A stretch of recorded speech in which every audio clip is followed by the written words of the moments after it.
All right. Hello, everyone. Welcome, and thanks for joining us. My name is Lindsey Halman. I'm a middle level educator. I've been teaching for the past 15 years. I'm currently teaching at Essex Middle School.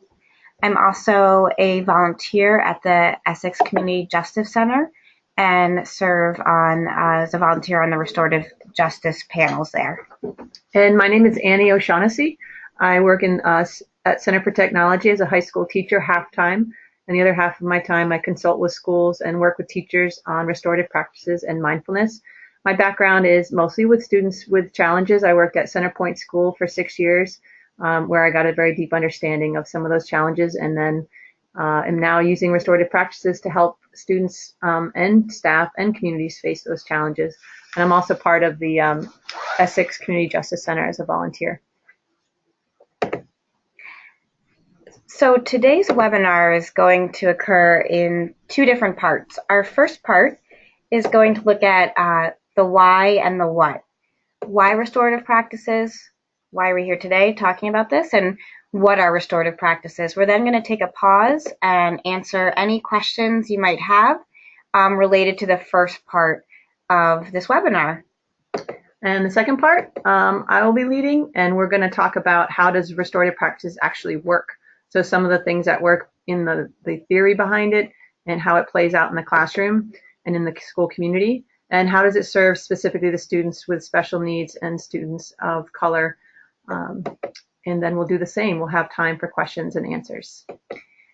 We also just wanted to let you know that our slides will be available after this webinar, and within the slides you'll find a variety of resources. So we're going to begin with our first part, why restorative practices in school. So I think, as we all know, the way that we have been dealing with behaviors and discipline in our schools for a long time has not been highly successful for most kids. And in 2014, Arnie Duncan stated that there's a need to rethink and redesign school discipline practices, and that it's long overdue. For forever, we've used zero tolerance policies, and those are similar to what we see out in our community as well in the criminal justice system, but they're short-term fixes that really are based on fear and focus only on the rules that were broken and the punishment deserved, rather than supporting the person who has caused the issue, the responsible party, in actually repairing or rehabilitation. Zero tolerance policies also respond to the original harm with an additional harm. So it's something happens and I'm going to do this thing to you. And instead of trying to make things right, we often then, put harm on the responsible party by giving them a punishment or a consequence. Zero tolerance policies, they don't get at root causes. Why are our students in our schools making these choices? Where is that coming from? And we'll talk about that further in this webinar. They do not try to repair the damage done to relationships, and then they also fail to prevent reoccurrence.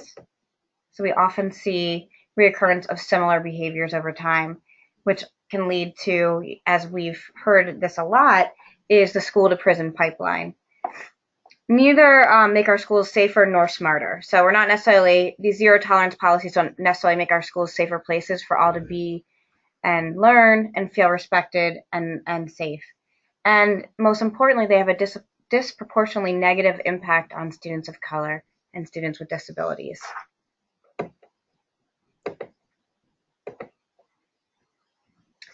So just like I said, to reiterate, these zero tolerance policies make our schools less safe and have a negative impact on students of color and students with disabilities, along with all sorts of other categories of students. But we see that those are the groups of students that we are not helping succeed when they are inside our schools to feel safe and supported and making better choices. So schools with higher suspension, we see schools with higher suspension and expulsion rates. They therefore have a less satisfactory school culture and climate. So you have kids that are being removed for a variety of reasons. That only contributes to a more negative and toxic climate within the school. There's also a negative relationship between the use of school suspension and expulsion and school-wide academic achievement. So the more that we use the practices of suspension and expulsion, just kicking kids out, we're not supporting them in meeting their academic needs, and we're not supporting the whole learning community as well. Yeah, so it's interesting how the suspensions and expulsions of others actually creates an environment in which other kids don't learn as well, and so that their scores go down as well. So it's part of this myth that we can just get rid of kids and everyone else will do well. No, there's actually a missing piece there, and the other kids feel it. So it's a very powerful effect that suspension and expulsions have. School suspensions, they predict higher future rates of misbehavior and suspensions among those students who are suspended. So typically, if a student's suspended once, they're going to be suspended a second time and a third time. Also, students in general regard school suspensions and expulsion as ineffective and unfair. They're ineffective in the sense that they're being removed from school. They're not doing anything to repair the damage or relationships that have been harmed. They're not having the access to the educational, the educational opportunities, and they're unfair because certain students are often targeted more than others. And I guess we don't need to tell you that. I'm assuming that most people in the community and who have students in school really do see this piece of it. I mean, all you have to do is ask a group of kids. I teach high school students and ask them, so are suspensions effective? And they're like, no, people just go home and smoke pot. Excuse me, but that's really, the kids kind of laugh at it, and a lot of them kind of depend on it for a break from school. So I think we're probably preaching to some of the choir here around how ineffective these zero tolerance policies are that came from the federal government in 1994 as a mandate.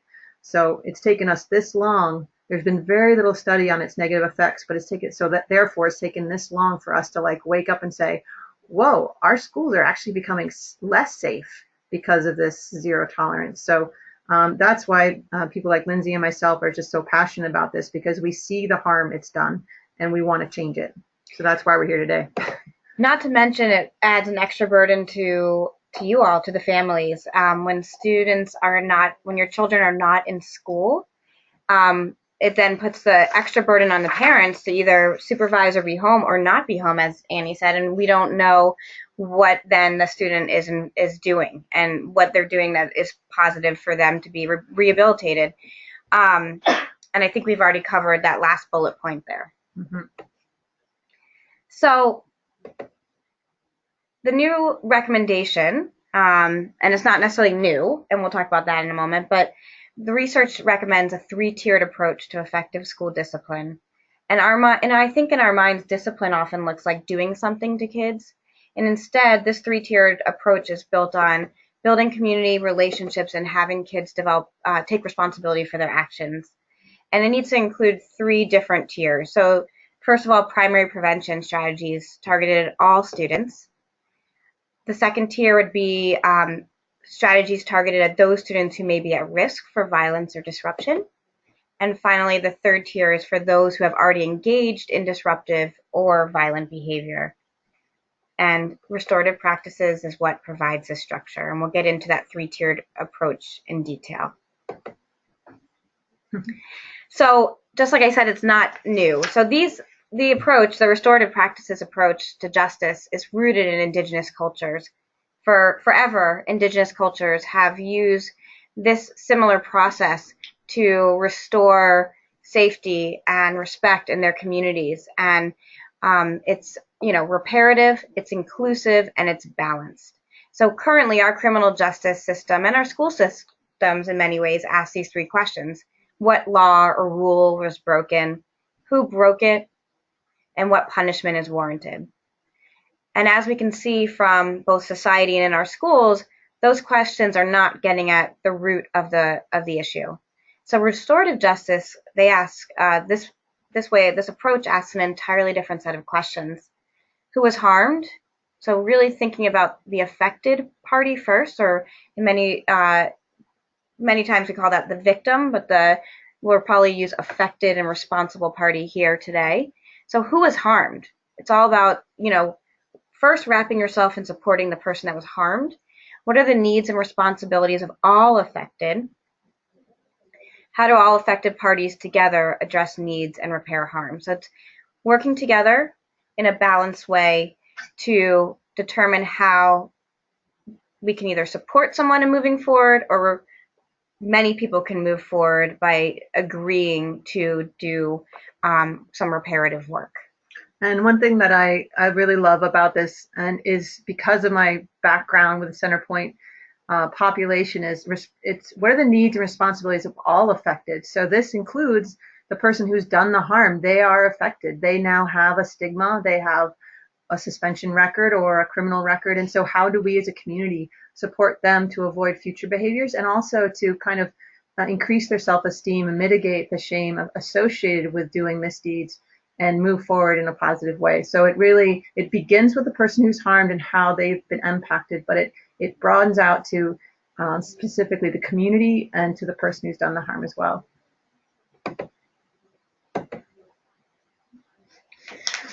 So beyond just national movement, Vermont state legislation has also looked at restorative justice practices and their implementation within our school systems. And the Agency of Education has stated that schools shall explore the use of restorative and similar practices regarding school climate and culture. And you can read that piece there on the screen, but there is a real intentional effort at the Agency of Education to look at how we build our communities in our schools so they're more positive and supportive of all of our students. And restorative practices is really that approach, and it's increasing dramatically in schools all over the state. Yeah, last year, Rebecca Holcomb invited a large group of stakeholders around Vermont state who are interested in working in restorative justice in schools, and asked us what recommendations we had. And one of them was, don't mandate it, and that it has to be a grassroots effort that comes from parents, from communities, from the students themselves, from teachers, because coming from the top down doesn't work from experience around different parts of the country and in other nations as well. So it's just really important to know that this work is alive. A manual is being written and approved right now to help schools implement. So the time is really ripe to have that, to feed that grassroots movement. So thank you for joining this webinar, because it really helps. The more people know about it, the stronger the movement can become. And I just would like to add also that there's a number of us that have been meeting for years, different representatives from different schools.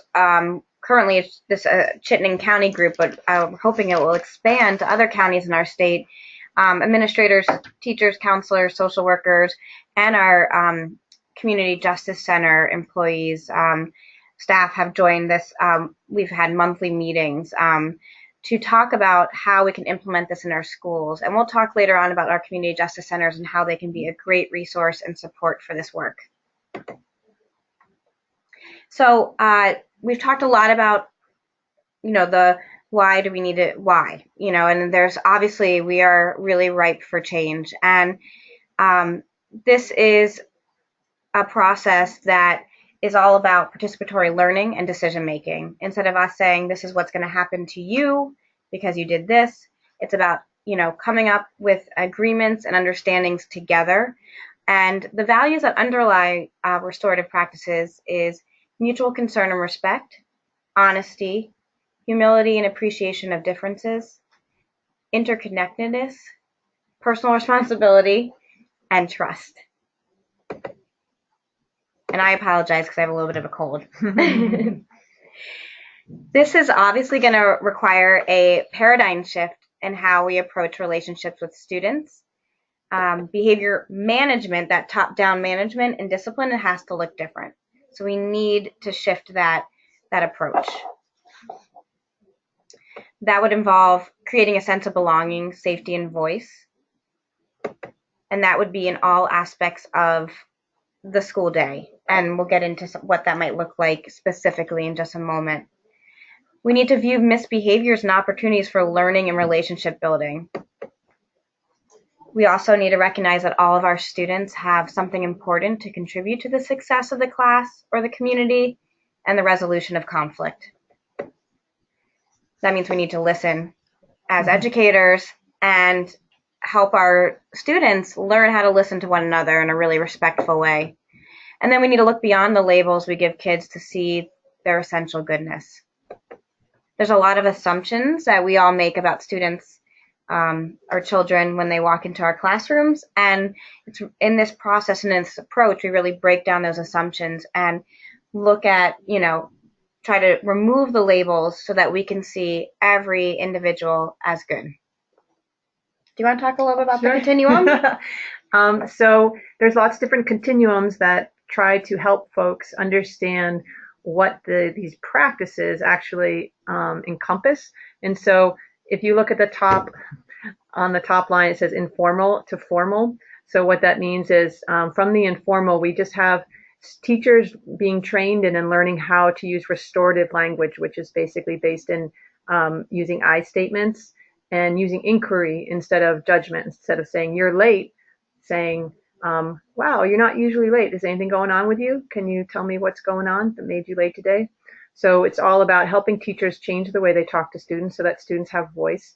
And then impromptu conferences, you see a kid vandalizing in the hallway. How are you going to approach that? That actually requires a little conference where you're going to go through the whole process of asking, what's happening? What do you think the impact has been? And what can you do to repair this in a way that is really relationship based? And with that is a set of restorative questions that teachers can learn, and they can even have a little card in their pocket so that they stay on track with really keeping it in the restorative process, which gives the power equally between the teacher and the student around problem solving. Like, here's a problem, you're writing on the wall. What are we going to do about this? How can we work together? Circles are the next thing in terms of moving towards formal, because those have an actual script to them that you plan for, and there's rituals and routines that create a sense of safety, which we'll talk about more later. And those are used for not just dealing with harm, but for community building. And that's one of the most important elements, because once a student feels a real strong sense of belonging, they are much more capable of facing up to and repairing the harm they've done. And also much more able to say harm has been done. So and the next one, the purple one, is the piece around repairing harm. So as you can see, most of restorative practices really comes in the making, developing, and maintaining relationships. And the 25% is about repairing harm. And in a school where restorative justice is really, working well, it's been in place for several years, this is what it looks like. Once that foundation work is done in building and maintaining relationships, you have less harm being done. Less time is needed and more time is put into building community. So it kind of feeds itself. The beginning stages can be tough. It takes a lot of time, which we'll talk about some more. But in the end, this is what it really looks like in day-to-day practice. And I think I think at the bottom it says proactive and responsive. And I think what we do, we tend to have a really reactive systems in school instead of proactive. And just like Annie said, that 75% is all that proactive work so that you can be responsive. And that's what we'll get into now. So the whole school approach, we're going to look at it as a triangle. And you'll see there's 3 tiers. We're going to start with tier 1 at the bottom, which you'll see is the largest portion of this. And then we'll talk about tier 2 and tier 3. And this goes really nicely with the visual that we just looked at, because you'll see that tier 1 is really that, again, 3/4 of the triangle is full of the relationship building and strengthening the community. We'll then talk about tier 2, which is when harm occurs, how do we respond when there's harm or conflict. And then tier 3 is about reintegration back to the community, helping students that have either left the community for a period of time or are new to our community, or a variety, or have been removed in certain ways, welcoming them back in a way that's going to help support them in a positive way moving forward.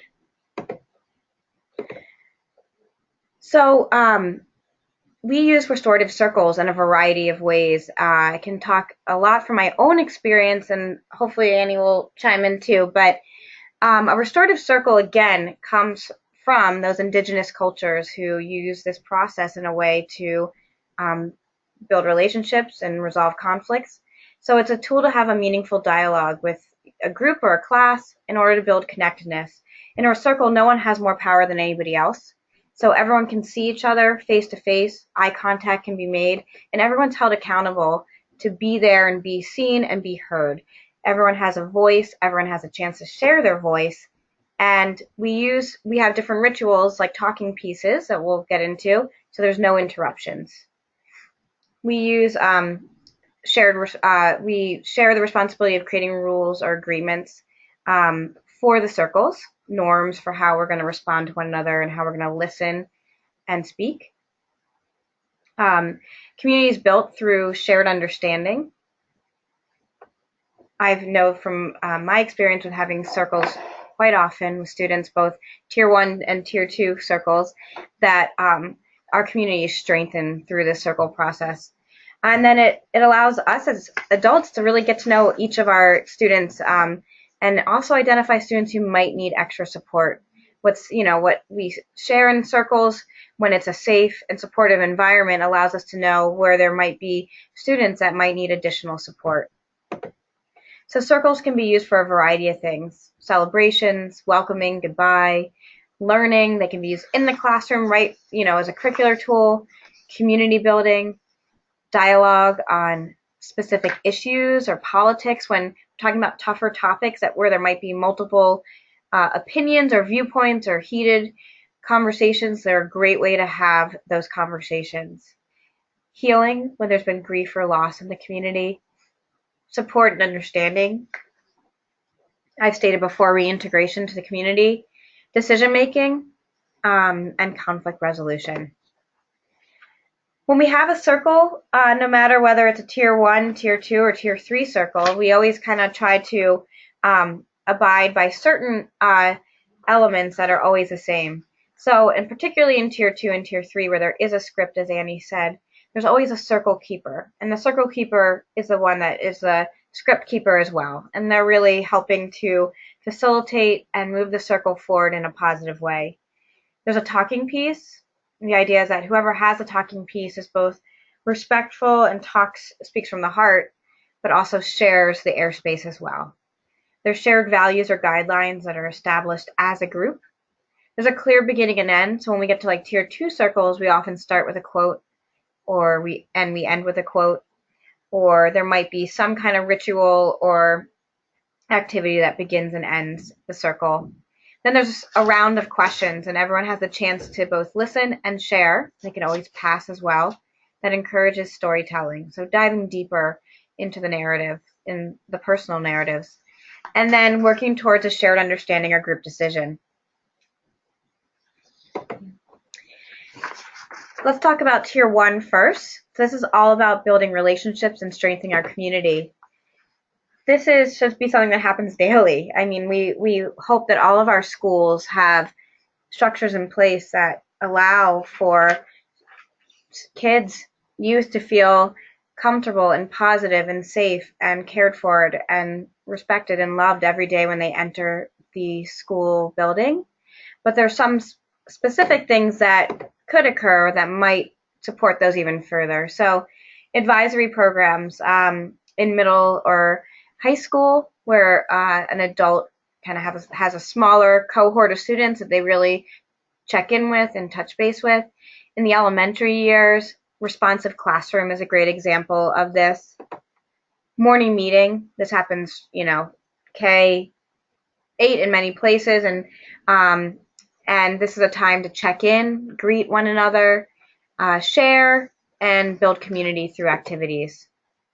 Classroom discussions are also a great way to build community. When you're sitting in a circle, everyone must engage and everyone must see each other for who they are.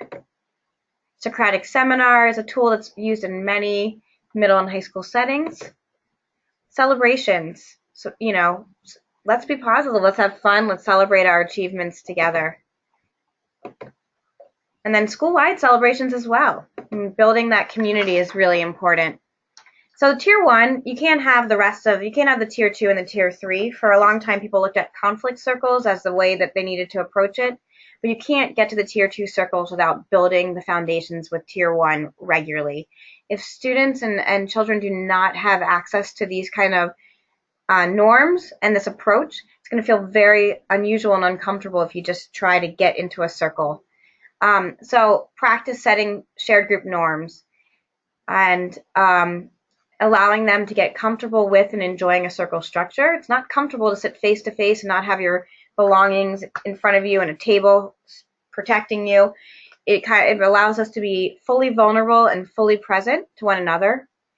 And we want to provide this space where kids have a voice on topics, and it's safe place for having. When you have the guidelines and the norms, and everyone has a voice, it creates a safe space to have challenging conversations. So I just want to clarify that the circles in general, the ones that teachers do day to day, are in the tier 1. So those are preventative work that's being done.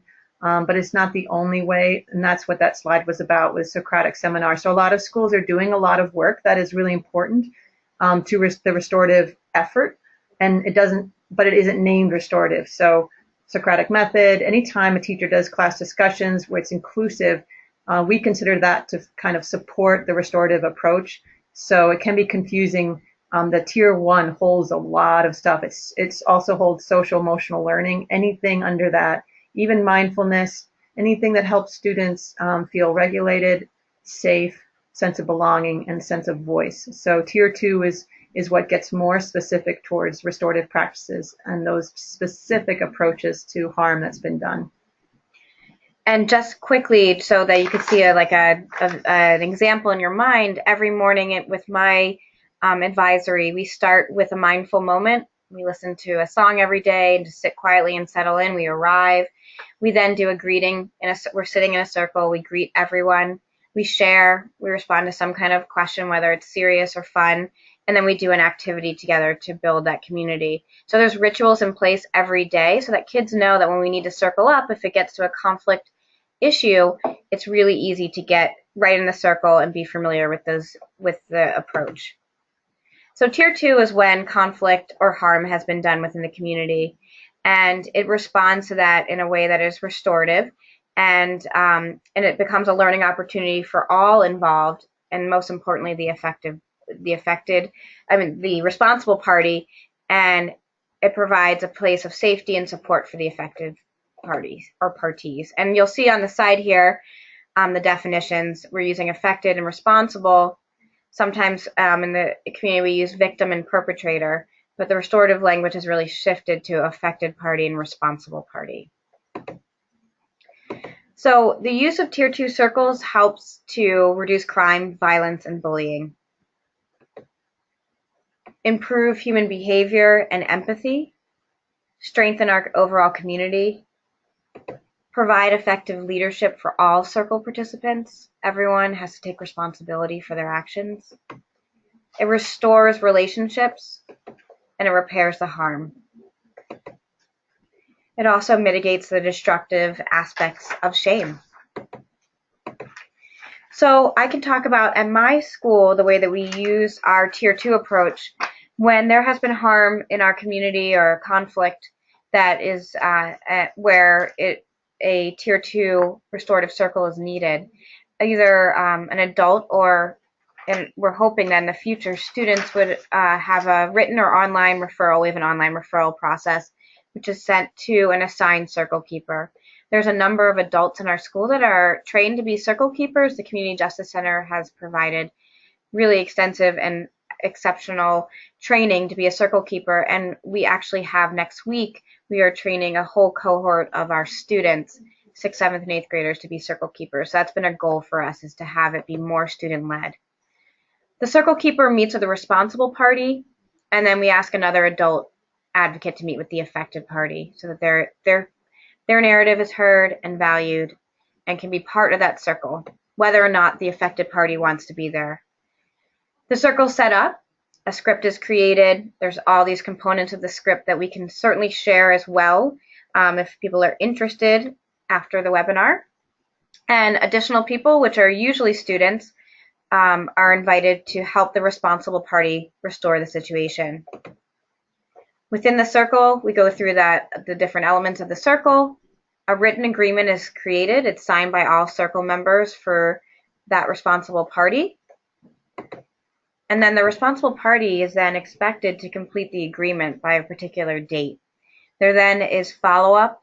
Typically in my school, the responsible party would meet with the circle keeper and maybe one of the students that was in the circle to share their work towards their completion of their agreement. And then from there, have a conference to decide whether it's he or she is ready to move forward or if there's more work to be done. Finally, we have the tier 3, which is the top, the tiniest, and that's when when there has been students who have potentially been suspended, truant, there's been expulsion or incarceration, or who simply do not feel welcome. And this would be to reintegrate them into the community in a welcoming way. I think historically, this tier often gets forgotten, and we bring kids back into a system, and nothing has changed for them. They're back exactly where they were from the time they were kicked out of the system.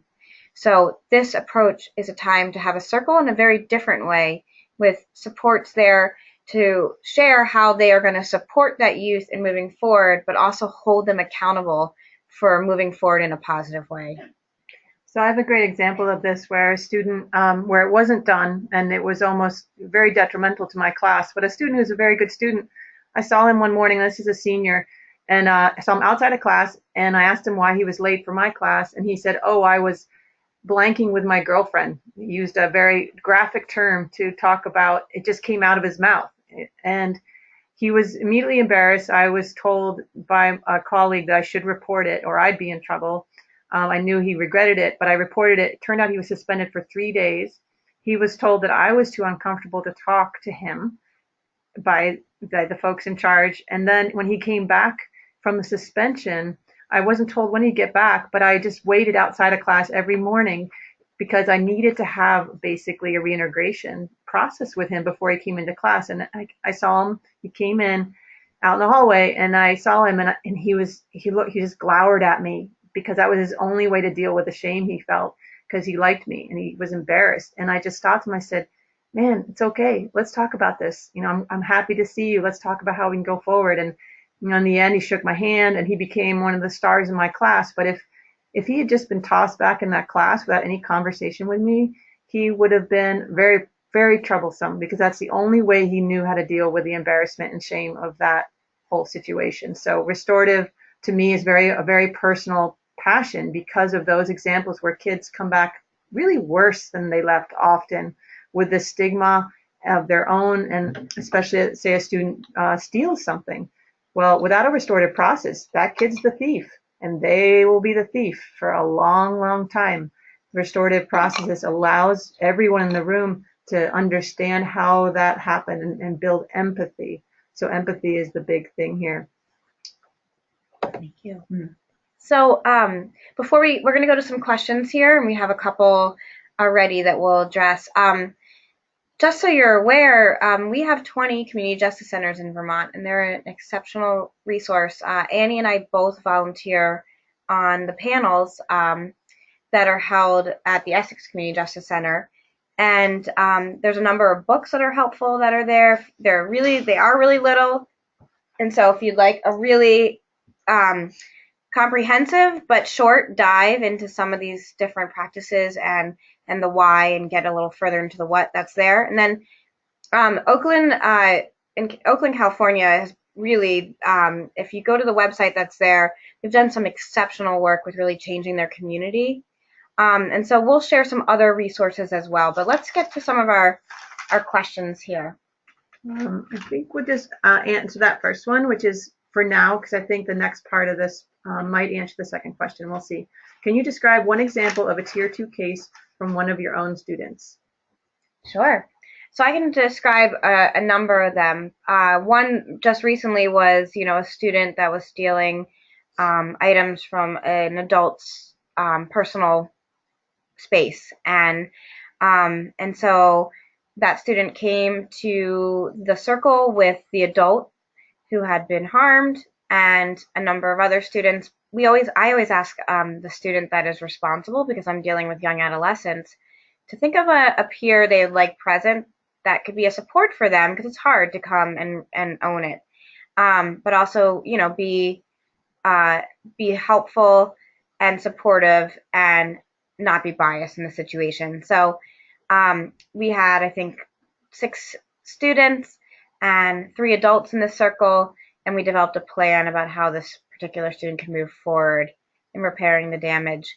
I've also had we've had a number of circles around bullying issues, harassment, um, and some behaviors that have been ongoing, like when there have been just like some mean behaviors towards others, where they've been, excluding or socially isolating other kids. We've had circles around that.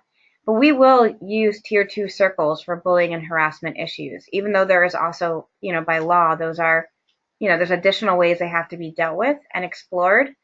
We will then use the circle for that reparative work and to restore, um, you know, the safety of the community.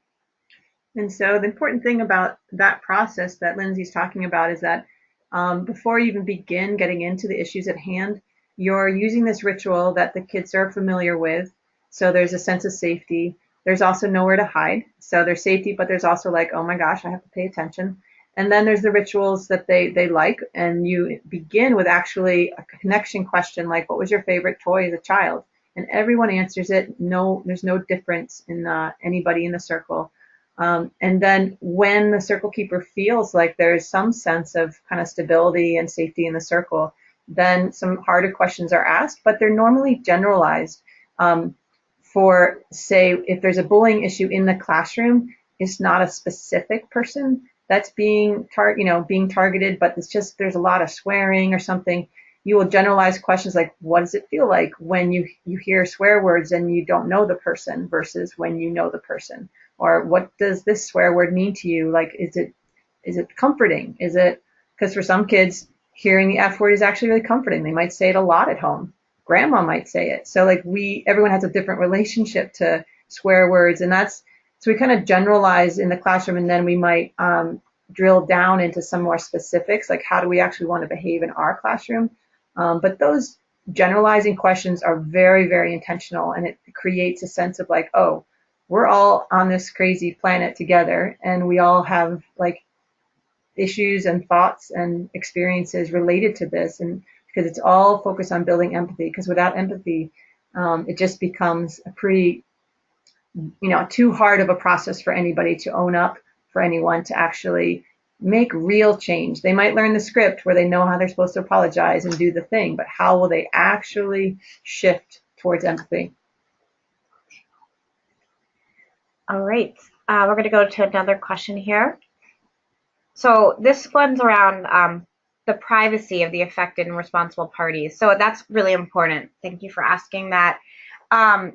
So in our circles at our school, we, like when we get to a conflict-related circle, we have guidelines. And before anyone can move forward, they would both have had a conference with the circle keeper saying this is confidential, that nothing that is said, leaves the room. We have the same process at the Community Justice Center of confidentiality. But our guidelines are this: respect the talking piece, speak from your heart, listen with your heart, speak with respect, listen with respect, remain in the circle, and honor privacy. And honor privacy is key because, it takes a lot for, I think, the responsible party to show up and be there and be honest. And so that is extremely important, and we really stress that. And when kids come to the circle and they're a part of these circles, they realize how important it is and how serious it is. And we can't say, we don't know what they're talking about outside of school, but I've never encountered anybody who's come back to me and said, well, I heard so and so talking about this circle. Mm-hmm. It is such a it's a very important sacred, serious time, and everyone realizes how serious it is, and that we're doing something really, really important, and that we're making these connections as human beings, and that time that we spend for that hour in that room stays in that room. Mm-hmm. And there's going to be, I think, when it comes down to the law, like I know a lot of principals are very concerned about privacy by law, but everyone's agreeing, to share what they're sharing, so it's voluntary. But regardless of whatever privacy things are in place for any process, there's always a narrative in the building. So a kid gets suspended, there is a narrative created so kids can make sense of it. And 9 times out of 10, that narrative is incorrect because it's made up out of hints and insinuation. Thank you. And so even if kids, in the worst case scenario, share something outside the circle, it's actually a more truthful narrative. And so you may have, if any breaches are ever done, it's usually like, wow, he really owned up to that. Like, that was amazing. Kids are really impressed by each other and their courage. So I've heard that, but nothing disparaging ever of students. Agree.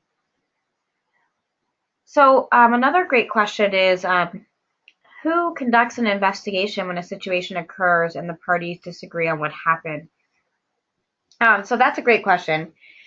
When conflict arises in my school, I can talk from my experience at the middle level, the responsible party typically has a conversation with our student management support person, behavioral interventionist, however you want to title them, about what occurred. And they will often make the referral, but sometimes the referrals are just made by any adult in the building or a student saying this needs to happen.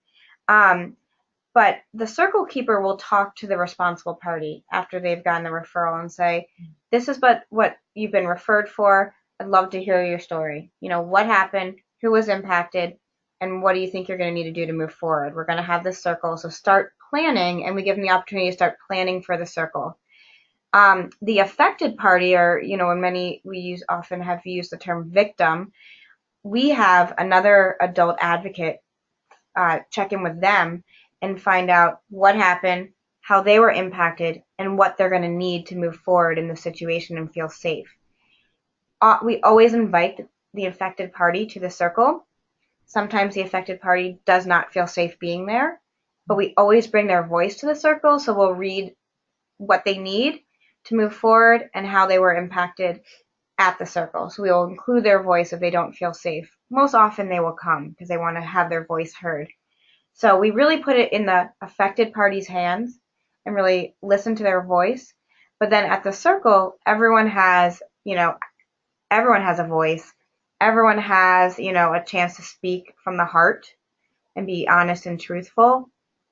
And people are not going to, people are going to be honest and truthful in the circle because other kids are going to hold them accountable. You want to add them? It looks like we have a couple other questions before we move on to part 2.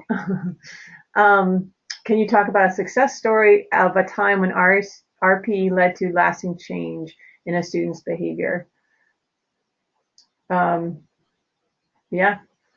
Sure. So we've had a lot of successes. I mean, we had a pretty serious increase in racial language being used in the past couple of years in a derogatory way. I mean, it's always a derogatory way. And so we had a number of circles where the affected party was there with the responsible party, and students really worked on this for a long time in understanding the narrative of other people. And they ended up working together to create like a joint, like a visual display in the school. Some of those kids came to a conference to share their work in the restorative practice circles. And so I think there's definitely been a de-escalation. It's hard to know. And also I wanted to say before, like the student that stole from the teacher, a week later they stole again. So we have to know that no one is going to leave the circle and be. It's not like it's a magic wand that's going to be waved. These are patterns and behaviors that take time to change. And so but we're still going to hold that kid accountable. And I know, like, for instance, I'm going to check in with that student tomorrow and say, here's the agreement, and where are you at with this? And this, there's been a reoccurrence, so now we have to maybe go back to the table with your peers and talk about this again. Mm-hmm. I'll talk about my success when we get to the other piece. And Are they required to participate in a circle? So that's a quick one. We can't force anyone to participate in a circle. Although, if a student is referred for the for the affected party, I mean for the responsible party, I'm sorry, we do require. That's our process in our school. So they are required to be part of a circle or a restorative conference. And we've talked a lot about that as a staff. That is our process. Just like they would be required to fulfill their detention, suspension, whatever it is, they're required to be part of the circle. The affected party has the power. They don't necessarily have to be a part of it physically, but we hope that they will. And schools are very different on this. So one thing that's important to know is that restorative practices is not an out-of-the-box approach that comes with a set of trainings that's trademarked. It's a very old approach that is interpreted by schools in many different ways. Schools give kids choice. You can go with the traditional discipline method, or you can go with the circle method. Other schools will not have a circle unless the student has admitted harm. So everyone's very different about it. So there's no one way. I mean, there are some commonalities, but that's an important thing to know. In terms of Tier 1 circles, I get this question. I teach a lot more about the Tier 1 work, and teachers ask me all the time, how do you keep kids in the circle? And so I teach them to teach kids that their physical presence matters, and I teach them self-regulation tools proactively, that they can go on imagination vacations. If someone's starting to annoy them with what they're saying, they're supposed to take like one deep breath and think about, that place, and just they can go take a break. Because there's a whole circle, they don't have to listen actively the whole time. So I really do a lot to say, hey, you can check out, but I want you to keep your body in the circle because we're a community. And I haven't had a kid leave a circle yet. So it's a pretty powerful thing to say. You have the freedom to listen or not to listen, but you're here and you're sticking with it if unless you have an emergency. So the question is, what grades are students inappropriate for RJ? All grades, all ages. It's very different from grade to grade, but I get that question a lot too, and it depends on it depends on their capacity for holding attention. But just that, if you start in kindergarten and they already do this, like they're already doing restorative, like there are teachers in how to, it's their turn, let's pass the teddy bear and say your favorite color. That restorative circle Tier 1 is passing a teddy bear and saying what your favorite cereal is, and then saying, well, let's sing a song. There's ritual, there's sharing, and everyone has a turn. Of course, everyone has the right to pass in the circle. That's a really important part of it, because we learn that even in our silence, we have power, we have presence, we have a place, we are seen. So I asked my kids to hold on to that talking piece for at least one breath, and when they're determined they're going to pass, because it's really important that every student feels seen and heard every day. And so we'll get to some more questions, but I'm going to move on to why this stuff works. So I spent a lot of time thinking about this, because when I was at Centerpoint School, I had great success with students that other teachers did not, and I wondered why. And it turns out that I was actually using restorative practices without knowing it. The number one thing for me is that creating connections with others increases neuroplasticity. So basically, it allows us to think metacognitively about our actions. We can't think about how we feel. We can't think about our actions clearly if our neocortex is not accessible. And our neocortex is not accessible when we are stressed. So what happens when we go into the principal's office and we're in trouble? We are very stressed and we don't have access to our best self. And so therefore we don't do great in there. But when we create connections, it's shown through research that it actually increases our ability to learn and to connect with others in meaningful ways. So this is a book you might want to get a hold of if you're interested in this topic. It's called The Social Neuroscience of Education, where he says, while teachers may focus on what they are teaching, evolutionary history and current neuroscience suggest that it is who they are and the emotional environment in the classroom they are able to create that are the fundamental regulators of neuroplasticity. Secure relationships not only trigger brain growth, but also serve emotional regulation that enhances learning. So here's the thing about the time piece. So how do we have time for these circles? Here it is. We can't not do circles in my mind, because for me, I do circles at the beginning of the year every week. After that, I don't have to do them as much because the kids have made the connections and they continue their little rituals of connection. But we can't learn without connection, and it gives us this go-to method every week to create connections. Specifically, students with insecure attachment learn the essential skill of co-regulation through the routine and turn-taking of the circle. So my part of this is really about how, of this webinar is about how students with special needs, students who have big challenges in schools, who don't succeed, are supported. So the co-regulation piece is huge with a circle keeper, creating a space where everything is slowed down. They're not rushed. They don't have to try to raise their hand and get their turn. They have their turn. We can't underestimate the power of that very, very simple act. You don't even need to be talking about any deep feelings. And then students with trauma histories experience safety in this circle that decreases the elevated stress levels that inhibit higher order thinking, impulse control, and metacognition. So if a student with trauma history, and most of us do have some sort of trauma history, especially socially, especially in the middle school and high school years when social pressures are so high, they can count on one time a day at least where they feel that they understand the rules of the game and they know when they have to speak and when they don't. And that also is underestimated in its power to just contribute to their ability to learn and to control their impulses. So I've had kids who are real impulse talkers who are completely cured, it seemed like, with the circle, because they knew once a week they'd have their time and the rest of the week they didn't feel that urge. The second reason this works is because our restorative practice provides us with opportunities, us as teachers, to see and learn about the whole child, not just a set of disruptive or avoidant behaviors. So we're human, and we have a student in our class who's constantly disruptive, and we have this list of things we're supposed to teach. It gets under our skin, and we have a hard time seeing that student as anything else but the student that keeps disrupting our lesson. That's the truth.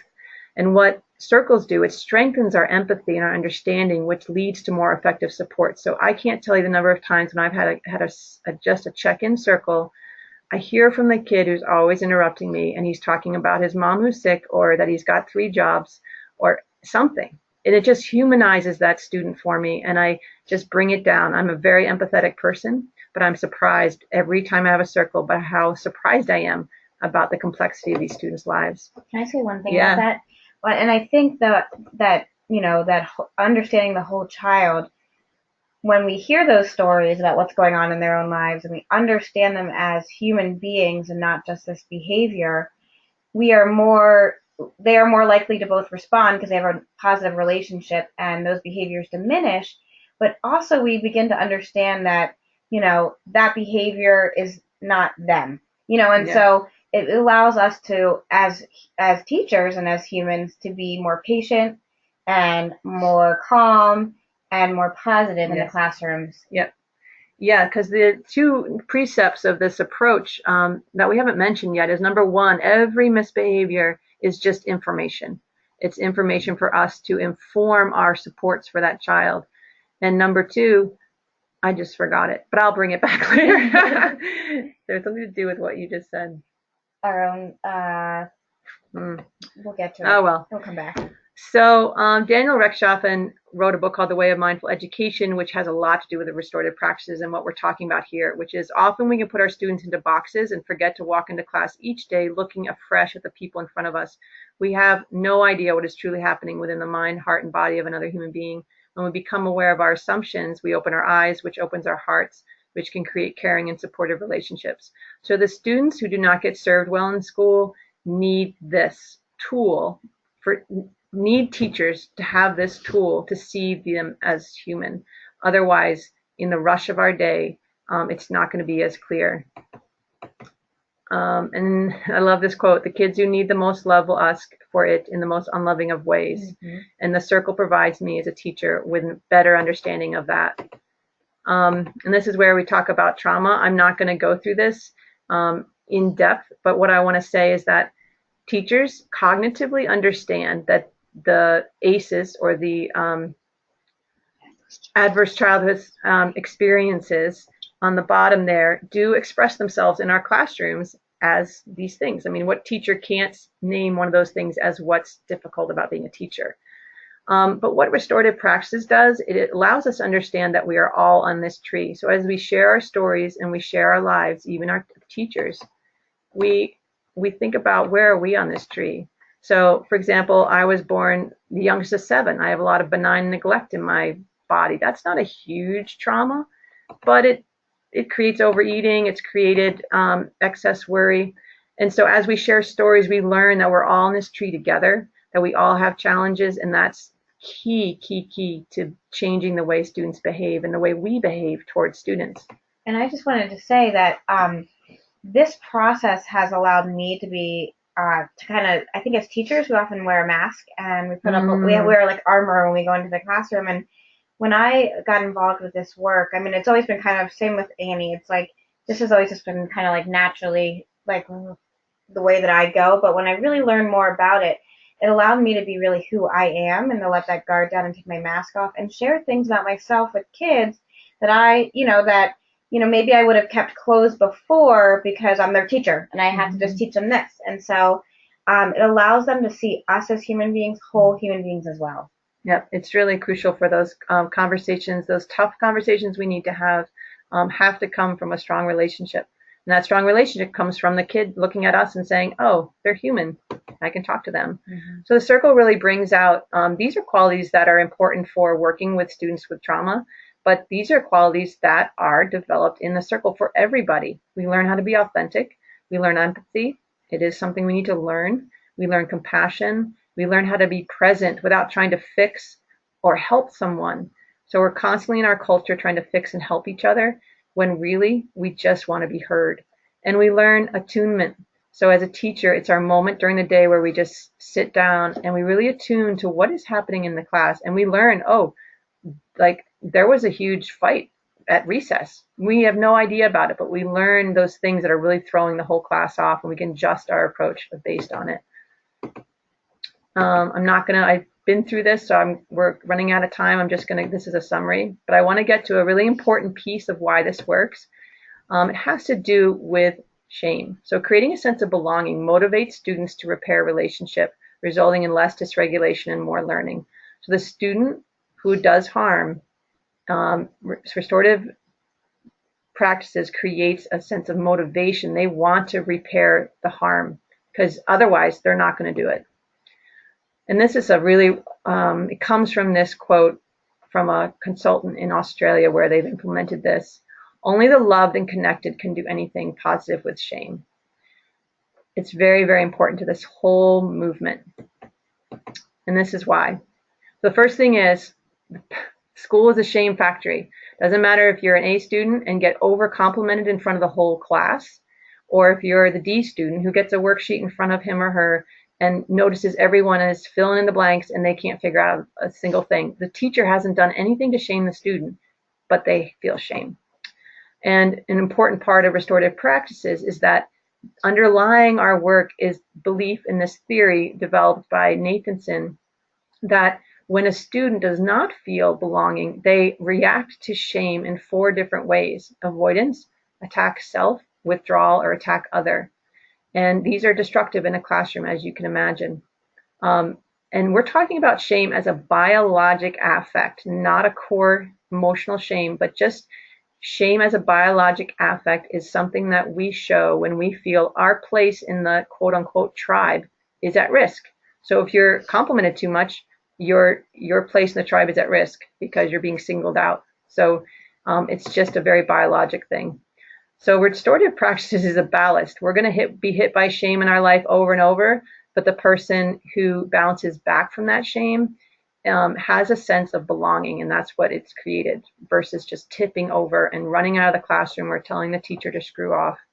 You get someone who is going to do this. So imagine this: a student is told, why aren't you doing that worksheet?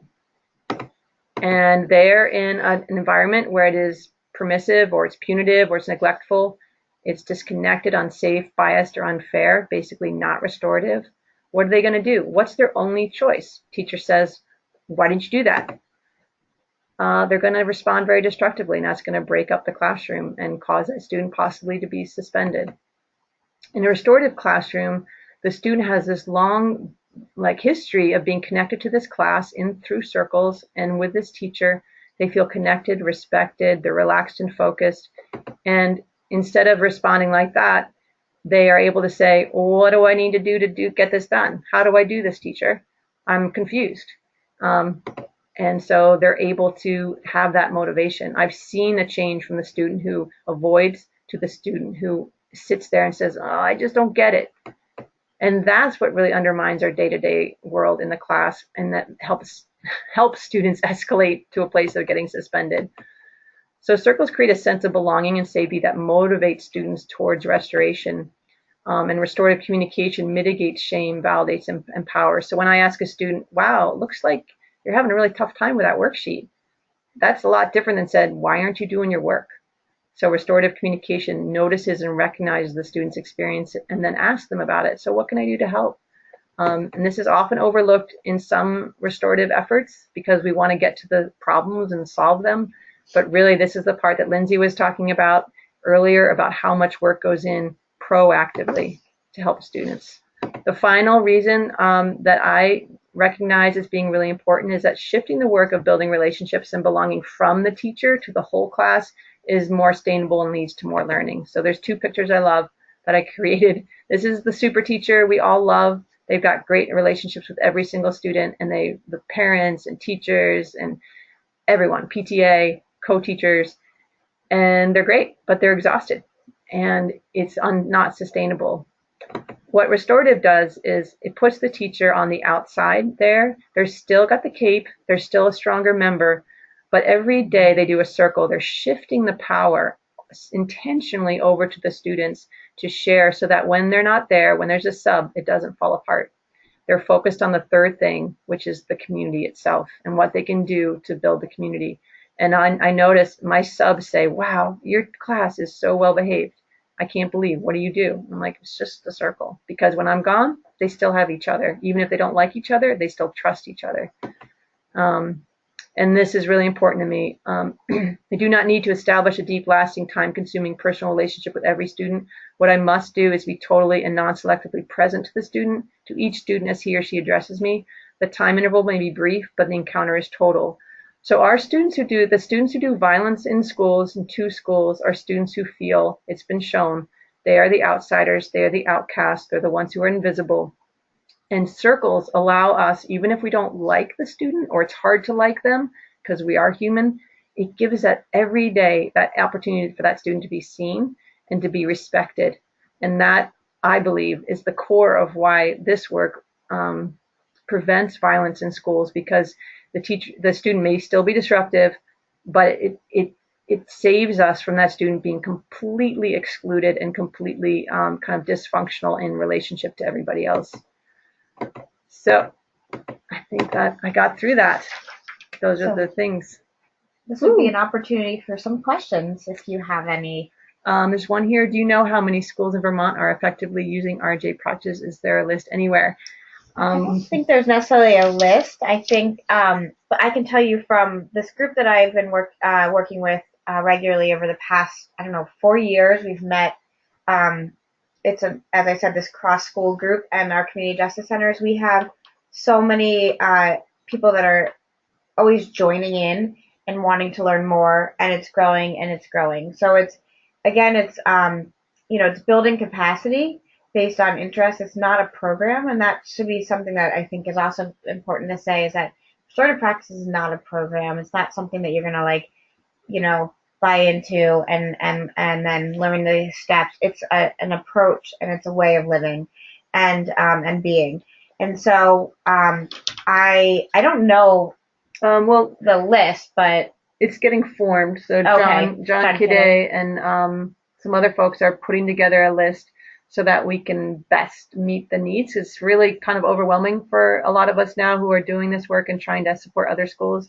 But I'll just say that Burlington School District is entirely committed to restorative practices in schools. Milton is doing the first steps as a district. Yeah. They have a lot of grant money that they're putting towards it. Another school is Highgate just started doing circles with staff to create improved. They had a lot of turnover. 50% of those teachers are new in the last 2 years. So restorative practices are also used to help with staff culture. So they're only going to do restorative practices with staff for like 6 months to a year. Northfield is doing a consolidation of 2 schools, and they're going to use restorative practices and restorative circles to help with that, to help kids get to know each other. There's one other school. Essex High School is in the preliminary stages.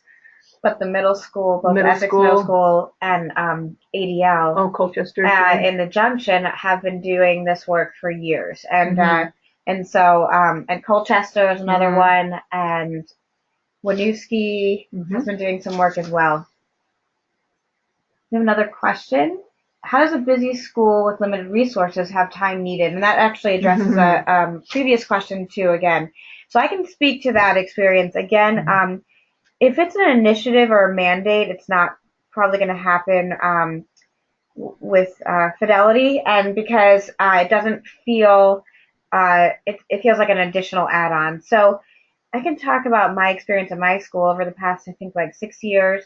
Start off with myself and the CJC working together to build this, and then over time we've just grown and built our capacity. Annie offers a variety of excellent courses throughout the year for educators, and many of our teachers at our school have taken her course. And we've decided it had to be grassroots, that people are going to have to like see the outcome. So we invite staff members to come into circles and be part of them so they can see the power of the circle. But as far as resources, so I'm a circle keeper. We have a rotating kind of schedule as circle keepers. There's probably 6 or 7 of us, and we're training kids, so we're going to have more. I have to find time during my prep and planning, maybe once a month, to facilitate a circle because there are so many of us.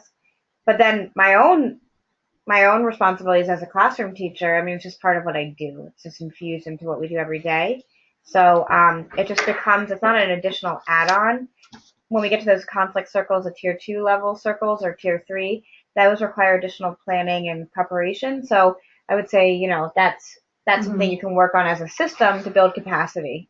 But it's just super important, I have to say this, is that I don't spend any time in the office talking to the principals about a student. I don't spend much time on the phone with parents about disruptions in class because there aren't any. So for every minute I invest in circles and that work, I only meet with students 35 minutes a day, and they're juniors and seniors. I don't have a lot of time, but for every minute you invest in it, you save time later. I've never kicked out a student from my class. I don't have to go up to the office and work with administrators about this student misbehavior. I save so much time by doing circles, and that's the one thing that I keep having to say. Yeah. So this is about this last question. Can we come to someone's school and show or share? So and there's actually some other questions coming in. So Annie and I will put our contact information on the end of these slides, and you please feel free to share with us. And Virgins, of course, yes. And we will be happy to share resources. There's so many great resources out there, and we should have mentioned Virgins has been doing this for years, and they fully support it, and Virgins has been really, really welcoming to teachers, whole teacher teams coming down, and it's been really, really beneficial. I've heard from so many schools I've worked with, like, we went down to Virgins and saw how they're doing it, and so we want to do it. So to Virgins, thank you for your hospitality. It takes a lot of time to let teachers around your building and to show them what you do. But it's really, really more powerful than any webinar is getting into schools that are doing it and seeing how it's done.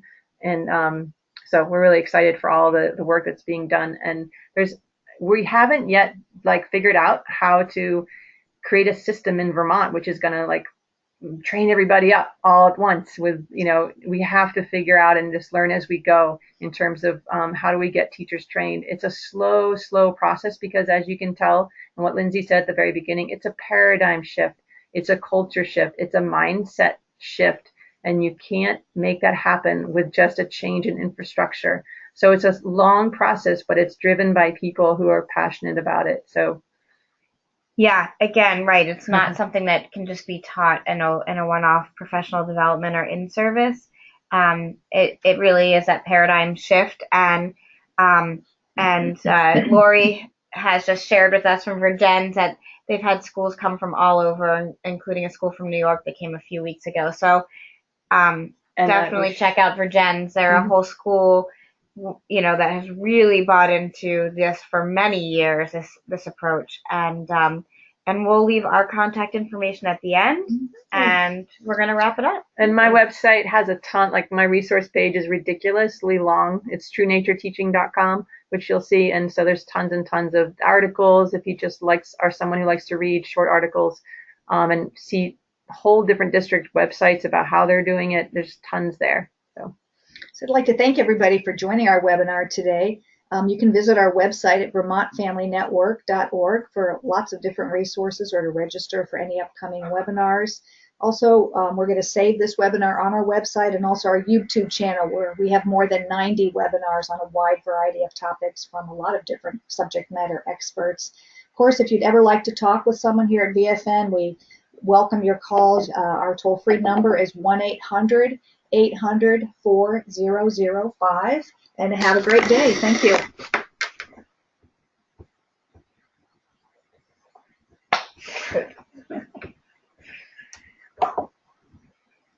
It's a lot to pack into an hour. I know. 10 minutes. My God, I thought their heads must be spinning, but that's what they're about. Download.